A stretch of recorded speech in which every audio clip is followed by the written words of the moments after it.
it was a nice birthday gift for me on Tuesday, June the 22nd. It broke from Darren Dreger and then others. And then the Canucks actually announced it because I know they hate getting scooped by other people.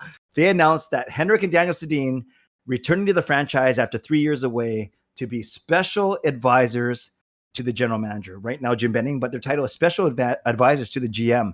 It's a special day. And then the Sedins met the media the very next day.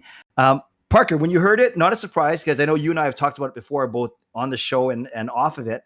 But truly, how did you feel when you actually heard it, that it was formalized and actually confirmed? Well, yeah, so Dreger put that tweet out, and this was on the Tuesday. And I had said on the show on Monday, I bet it gets announced Wednesday. And then Dreger comes out. Dreger comes out on Tuesday and says it'll be tomorrow. And I'm like, nice, I nailed it.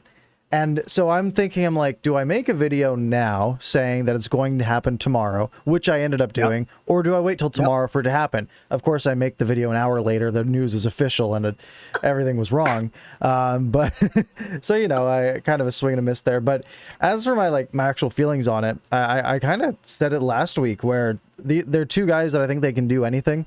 I'm not surprised by it. I think, more smart people in the front office is always a good thing. And I don't think you can say anything negative about these two guys. Yeah, no, I agree with you. And yes, I remember you saying that it was going to happen on Wednesday. It was funny, I'll admit in a good way, because we're buddies. Sometimes I will see a notification that you made a video, and I don't race to make my video because I want to be next. I use you as my news before sometimes Canucks Twitter. Like sometimes I'll get Parker's Pucks and I say, oh, good, that's good about the Sedins. So then I make a video, and then it makes us look stupid because we're saying, well, their titles might be this and they might do this. And then by the time people are watching it, they've actually announced what they're doing. Right. Yeah. Probably 80% of the views came after the official news was out because people start searching for it. And, it's that's part of the life. It's part of the game. Right. But it is quite funny, though, because then, we like to be quick, but yet well thought out, too. We don't just put stuff up when it breaks without any thought that goes into it. But it's just kind of funny when it kind of goes 180 on us. A couple of things that the Sedin said on Wednesday that stood out to me. One of them was, I love it. They said, you don't need the money. You don't need the fame. You don't need the notoriety. What's it for? And Henrik said, we love this team. And that's a pretty cool, honest, authentic answer, don't you think? Yeah, no, it's definitely something good to hear. And I don't think they'd be here if they didn't, right? If their goal is to use it as a stepping stone, which I'm sure part of it is, right? You use it as a stepping stone if you want to actually pursue a career in management. This is a good place to start. But also with sort of the negativity that's surrounded the front office here, the fact that you have these two guys who were connected to it, right? They played under this management group. They saw the whole Trevor Linden experiment flop. Yes. And they're still here, and they're still saying, yep, we want to be a part of this team. We want to help this team win. And I think they said everything right, which they always have. Great. Yes. Just like we do. No, we try to. I love, they're so refreshing when they said, well, what's the game plan? What's the big picture? And I love how they said, we don't have a game plan. We don't have a big picture. We are not aiming to be co-presidents, co-GMs, advisors, whatever. They just said, we're going to learn.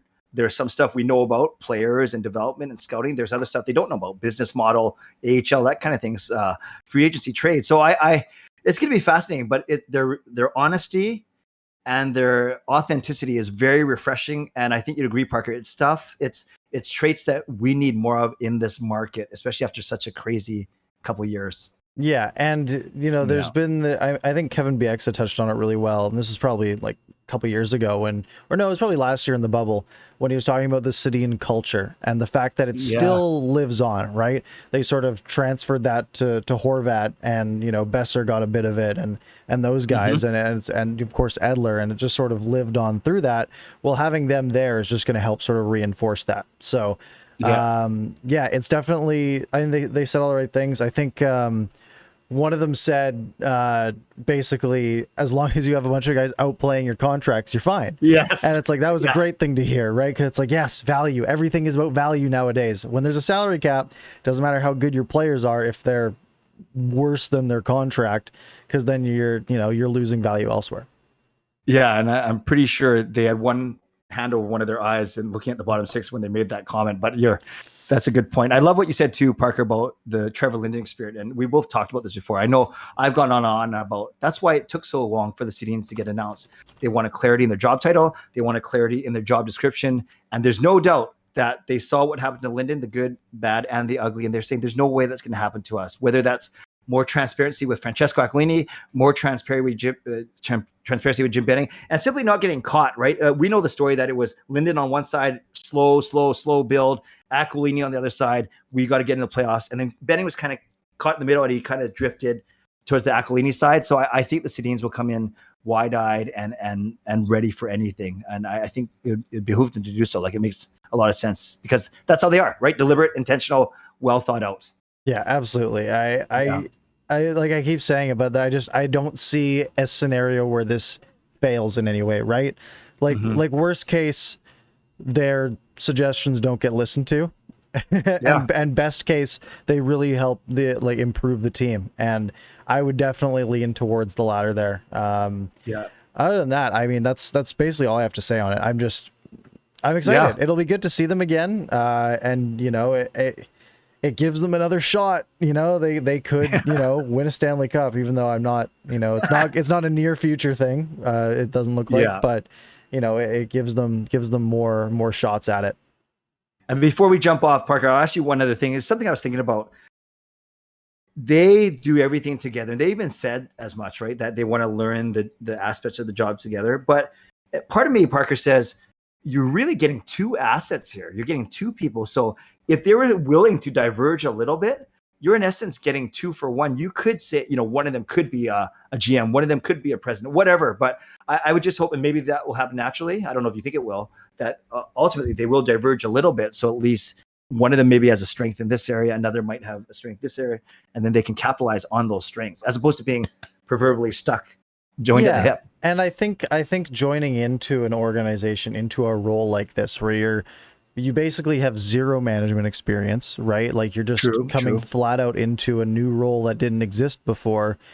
Doing that with someone else, especially someone you're that close to, is probably super valuable, right? Someone to just ask questions to, and like someone to figure things out together. Like I know at my job, I started at the same time as someone else, and we just bounced off each other for months, right? Because it's, you know, it's someone who's got the same sort of experience level.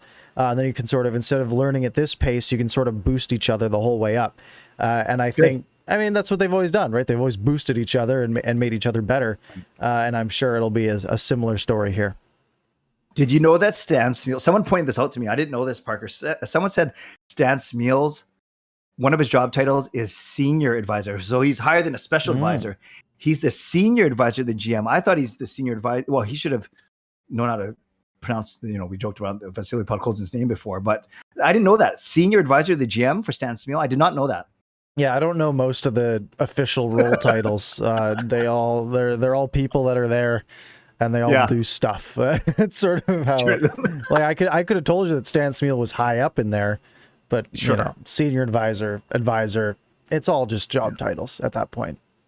So it sounds like 2 thumbs up from you, 2 thumbs up from me. So 4 thumbs up for this move by the Canucks. Yeah, and the other thing I wanted to mention on it is the fact that it did take this long to get announced. Because I remember the original, like it got brought up like the day after the Benning thing, right? Like Benning was staying on, and there was a bunch of backlash from myself included.